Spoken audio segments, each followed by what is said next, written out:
La verdad que es un privilegio para mí poder estar aquí hoy con ustedes y gracias a todos ustedes por venir.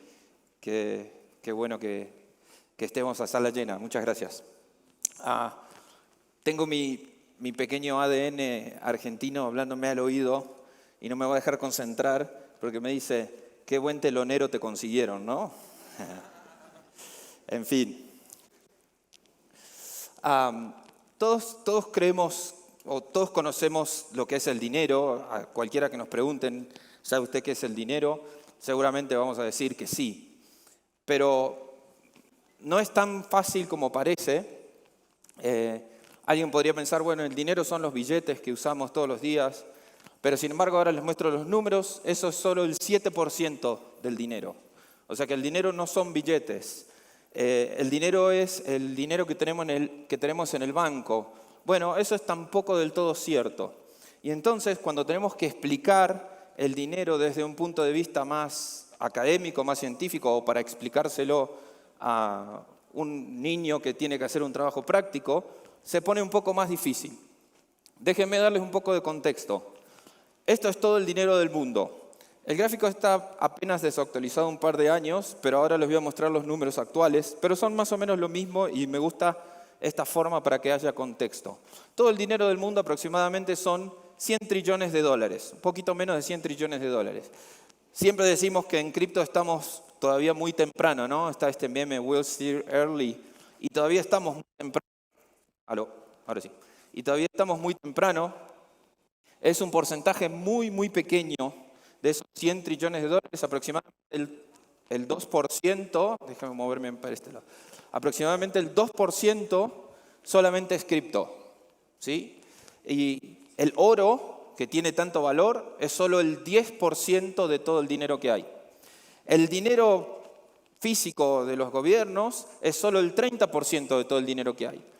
2/3 de todo el dinero que hay no se ve, no se toca, está solo anotado en los mercados financieros. Y no fue creado por ningún gobierno, sino que es apalancado a través de deuda. Ahora vamos a hablar un poquito más de eso. Como les decía, solo el 7% del dinero que existe son billetes, ¿sí? O sea que este meme también de imprimir dinero, en realidad es más una forma de decirlo, pero no tanto una forma de hacerlo. En los números actualizados, como les decía, tenemos casi el 100% del dinero, que son casi 100 mil millones de dólares, es decir, casi 100 trillones de dólares. El oro es el 10%, las criptomonedas en su totalidad el 0,2%. Todavía nos falta. Entonces, ¿qué pasa cuando tenemos que explicar qué es el dinero de forma un poco más ordenada? ¿Y qué pasa cuando tenemos que explicar qué es el valor económico? Hay una sola cosa que genera valor económico. No es el Estado, no es un presidente. Lo único que genera valor económico es lo que los libros de textos denominan trade, el comercio, cambiar una cosa por otra. Y esa cosa puede ser una cosa física o puede ser un servicio. Y puede ser un intercambio inmediato o puede ser a plazo. Pero lo único que en toda la historia de la humanidad, en el presente y en el futuro, genera y generará valor, es el intercambio.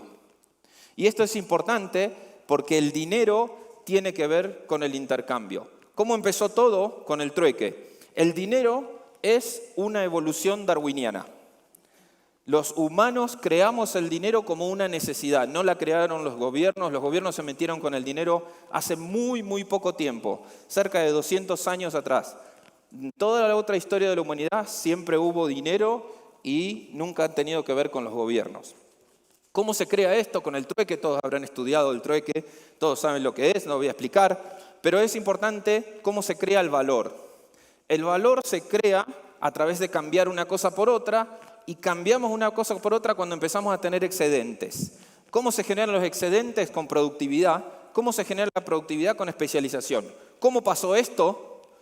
Había una familia que se dedicaba a criar conejos, imagínense en la época poco después de las cavernas, para ir bien para atrás.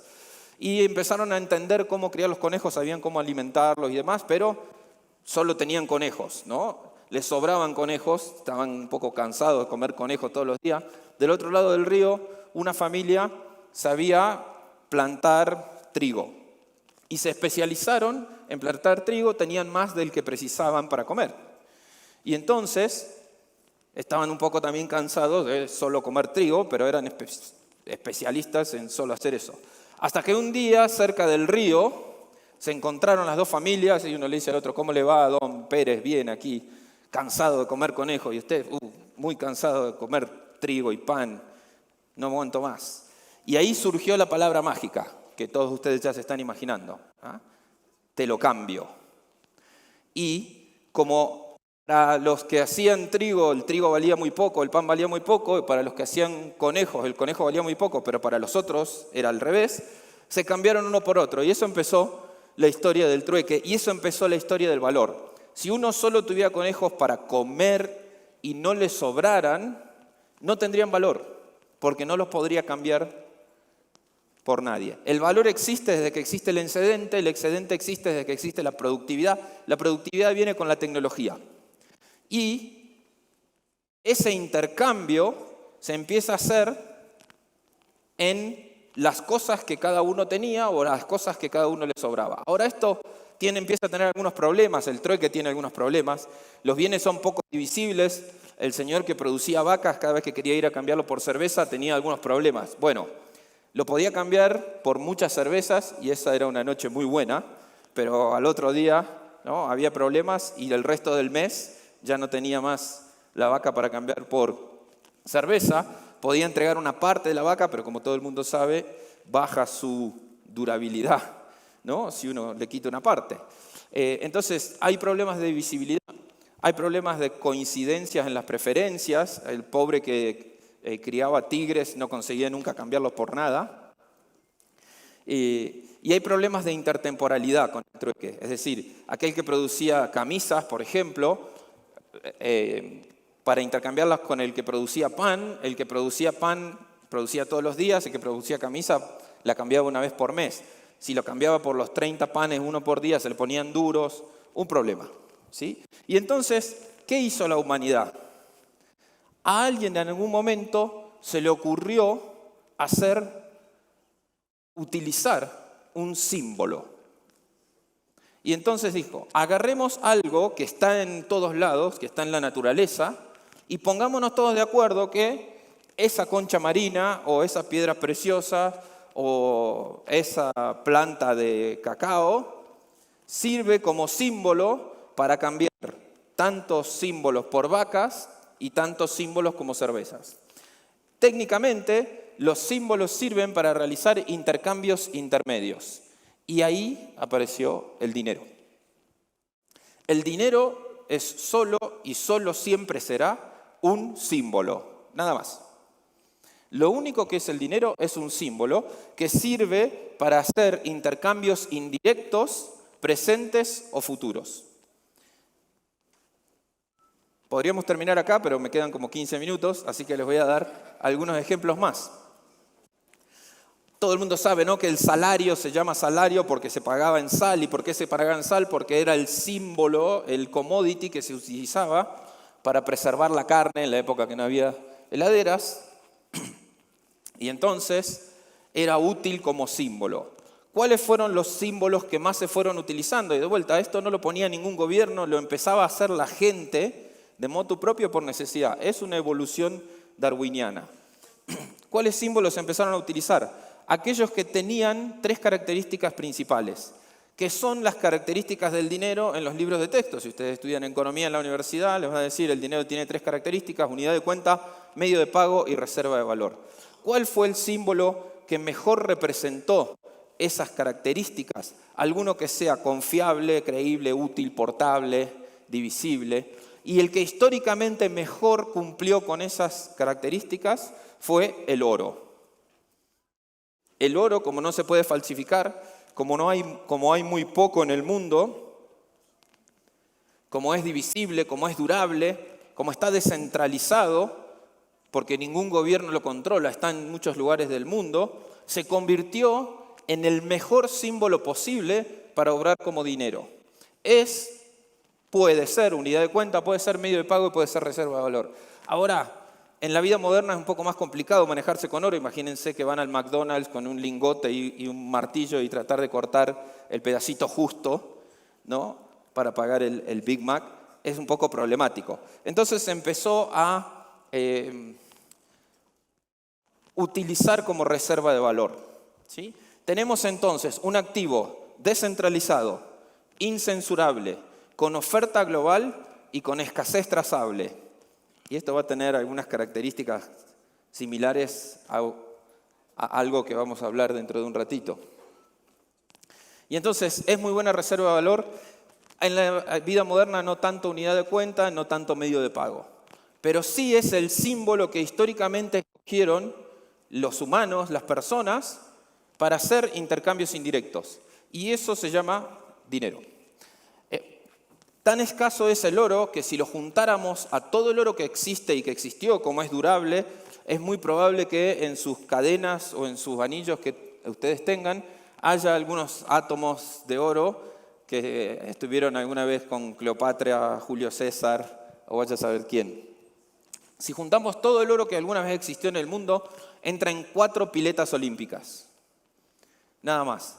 Si lo pusiéramos todo en un solo lugar y lo fundiéramos, hiciéramos un cubo, ese cubo tiene 20 metros de lado.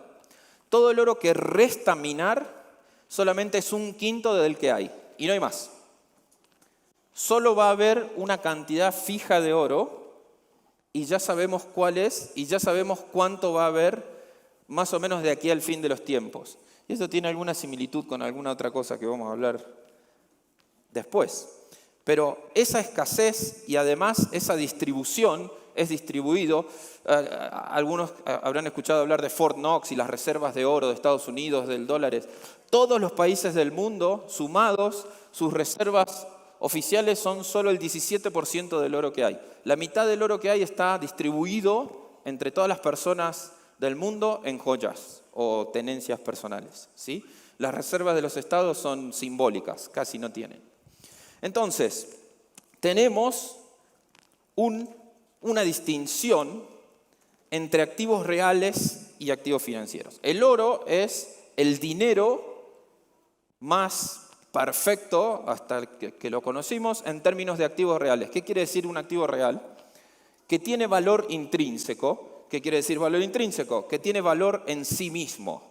No hace falta que nadie me diga cuánto vale el oro. Yo puedo ir a cualquier lado con 1 gramo de oro, en cualquier rincón del mundo, y eso va a tener valor en sí mismo. Pero ¿qué pasa?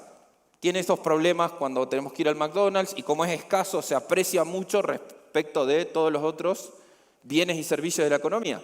Si el dinero es un símbolo, necesitamos un símbolo para cada intercambio que se dé en la economía.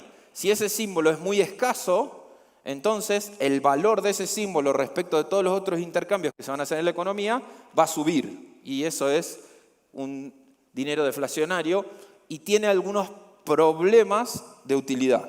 Entonces, ¿qué dijeron los humanos? De vuelta, ¿cómo evolucionamos?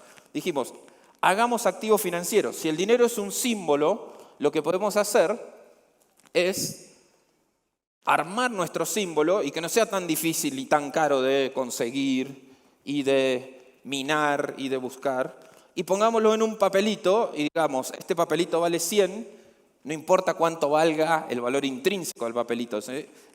Un billete de 1 y un billete de 100 tienen exactamente el mismo valor en papel, pero tienen muy diferente valor simbólico o valor acordado. ¿Ok?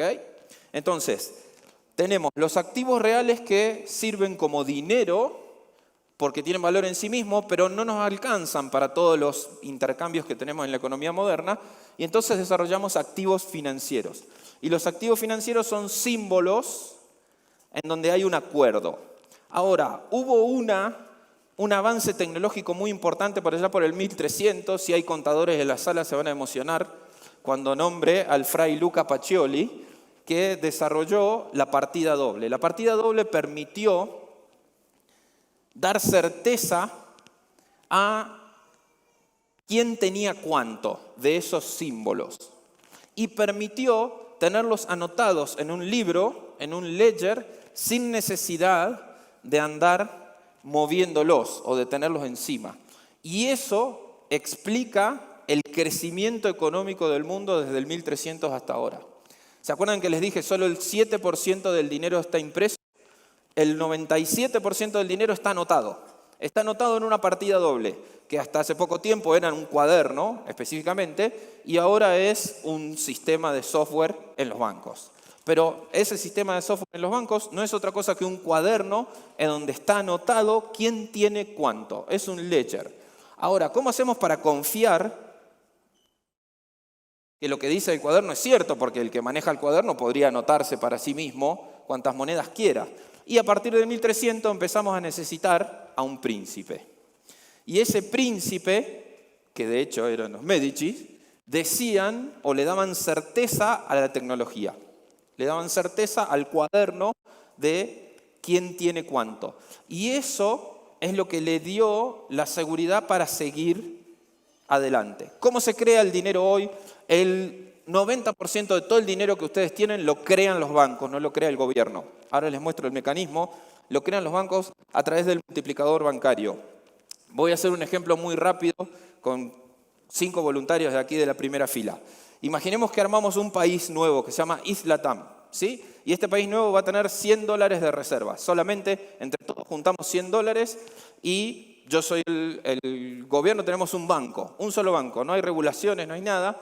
Y entonces el gobierno va a comprar insumos de computadoras que vende primero voluntario y le va a dar los $100. Con esos $100, ¿qué va a hacer esa persona? La va a depositar en el banco. ¿El banco qué va a hacer con esos $100? Los va a prestar. Se los va a prestar al segundo voluntario que vende teléfonos. ¿Qué va a hacer esa persona para pagar sus empleados y sus insumos? Lo va a depositar en el banco. ¿Qué va a hacer el banco con esos $100? Lo va a prestar, se lo va a prestar al tercer voluntario que vende ropas. Y entonces para pagar sus insumos y para pagar sus empleados lo va a depositar en el banco. ¿Qué va a hacer el banco? Lo va a prestar, se va a prestar al cuarto voluntario. ¿Cuánto dinero teníamos como reserva? 100. ¿Cuánto tiene el primer voluntario? 100. El segundo 100, el tercero 100, el cuarto 100.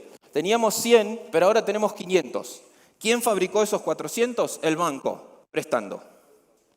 El 90% del dinero que todos ustedes y que todo el mundo tiene, lo fabrican los bancos prestando. Eso técnicamente se llama apalancamiento.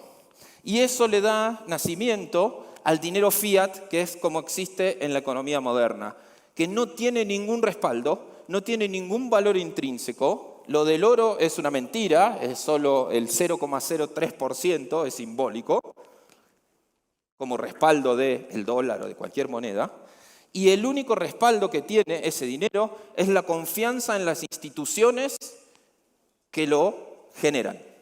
Y por eso el dólar, el único respaldo que tiene es la confianza de todo el mundo en las instituciones de los Estados Unidos. La única forma que tienen de emitirlo los estados es solo creándolo, se llama fiat, no tiene nada que ver con confianza, ese es otro mito. Fiat significa en latín hágase, y el sentido del dinero fiat es que se puede crear solo por designio propio. Y ya no lo hacen las personas individualmente, sino que lo hacen el príncipe, que ahora devino en el Estado democrático moderno en algunos países. ¿Cómo funciona? En la práctica, el Banco Central sube o baja la tasa de interés. Cuando sube la tasa de interés, a los bancos le conviene, en vez de prestarlo, depositarlo a interés en el Banco Central, y entonces dan menos préstamos y quitan símbolos de la economía. Recuerden que tenemos que tener igual cantidad de símbolos que de intercambios. ¿Sí? ¿Aló? Ok. ¿Cómo hace el Banco Central cuando quiere que haya más dinero en la economía? Baja la tasa de interés, le presta más barato a los bancos toman dinero barato, se dan vuelta, lo prestan un poco más caro, hacen negocios y hay más símbolos en la economía. Y esa es la forma hoy de crear dinero. Pero ¿qué pasa cuando un avance tecnológico cambia todo por completo? ¿Qué pasa si pudiéramos crear el símbolo perfecto? Esta es una cita de Satoshi Nakamoto en donde dice, hagamos un experimento, creemos un metal que sea gris, aburrido, que no tenga bling, que no sea conductor de electricidad, pero que tenga una capacidad muy especial y es que sea escaso, trazable, descentralizado, igual que el oro, pero que se pueda guardar y transmitir a través de cualquier teléfono. Y eso es crear un activo real con valor intrínseco que tiene las mismas propiedades que el oro. Y entonces tenemos un activo descentralizado, incensurable, que no controla ningún estado, con oferta en todo el mundo y con una escasez trazable y asegurable. Pero además es muy fácil de guardar y de mover en cualquier teléfono celular. Y eso nos da el primer avance fundamental que ocurrió en 2009, que está a la altura de la invención de la rueda, del dominio del fuego, del Internet, de la partida doble. Y es la primera vez en la historia de la humanidad que no necesitamos de un príncipe para que dé fe sobre lo que está anotado en el cuaderno. Lo voy a repetir porque es muy importante. Es la primera vez en la historia de la humanidad que no necesitamos del príncipe o del Estado moderno para que dé fe sobre lo que está anotado en el cuaderno. Porque los príncipes se empezaron a poner un poco ineficientes, en algunos casos corruptos, en algunos casos nos salen muy caros de mantener. Y entonces Satoshi Nakamoto desarrolló Bitcoin sobre un concepto de blockchain. ¿Qué es Bitcoin? Es un cuaderno, igual que la partida doble, en donde todos tienen una copia de ese cuaderno en tiempo real. En vez de tenerla el príncipe y firmarla el príncipe y que solo la tenga el príncipe, como el registro del automotor hoy, todos tenemos una copia de ese cuaderno. Y cada transacción está anotada en una nueva página en donde dice quién tiene cada moneda. En tiempo real todos tenemos una copia para eso. Entonces, si alguien se lo quiere anotar una unidad para sí mismo, no puede porque no va a coincidir con todas las copias que tenemos el resto de los participantes. En resumen, Bitcoin es un cuaderno que permite anotar cuántas monedas tiene cada uno, pero sin la necesidad de confiar en el príncipe para que diga que eso es cierto. Y como no hay príncipe, nadie lo puede confiscar, nadie me lo puede quitar, nadie me lo puede prohibir, nadie le puede poner un precio máximo. Entonces, Bitcoin es el oro 2.0. Tiene las mismas ventajas que el oro, pero muchas otras dadas por la tecnología.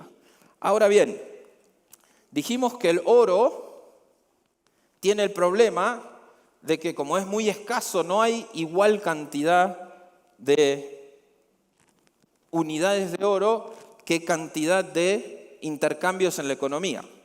Y entonces vino un joven bitcoiner o interesado en investigar Bitcoin, muy brillante él, todos ustedes lo conocen, mi telonero.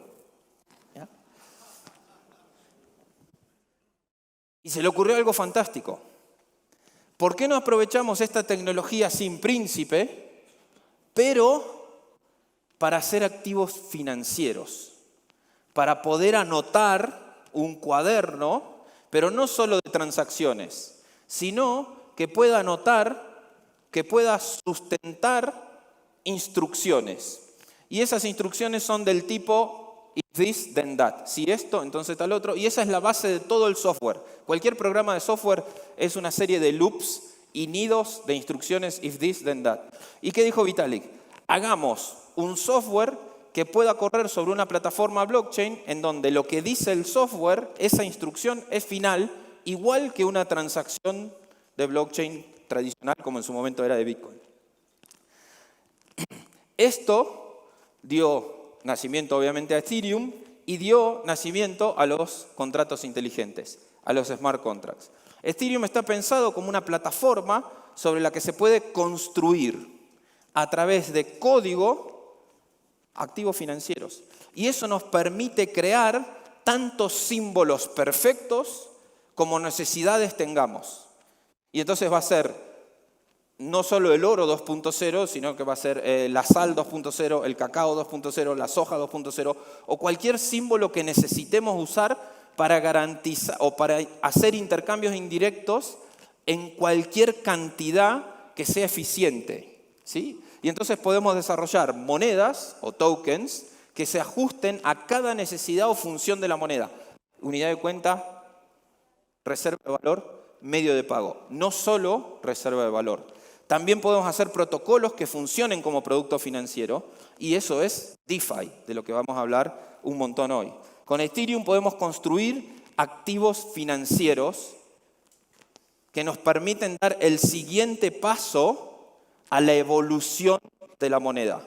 Ethereum, si Bitcoin es oro 2.0, y tiene otras, para ser honestos, también se puede hacer DeFi sobre Bitcoin, un gran amigo mío les va a mostrar después cómo.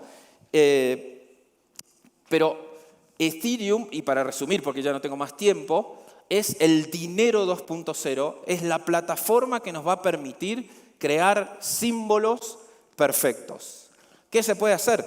Todo lo que se puede hacer en los bancos hoy, pero también mucho más. Todavía no sabemos cuáles son esas cosas mucho más. Aquí están muchos de ustedes para descubrirlo y para desarrollarlo. Con esto me despido. Todavía estamos temprano. Si ustedes ponen en Google Internet will fail, la Internet va a fracasar, van a aparecer todas estas notas de los diarios más importantes del mundo explicando en el año 2000 por qué la Internet iba a fracasar.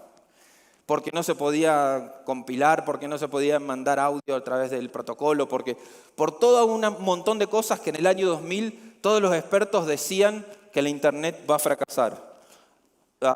No sean presa de cripto va a fracasar en este año, porque dentro de 15 años alguien va a estar mostrando un slide con los diarios de hoy que decían cripto va a fracasar. Muchas gracias por su tiempo.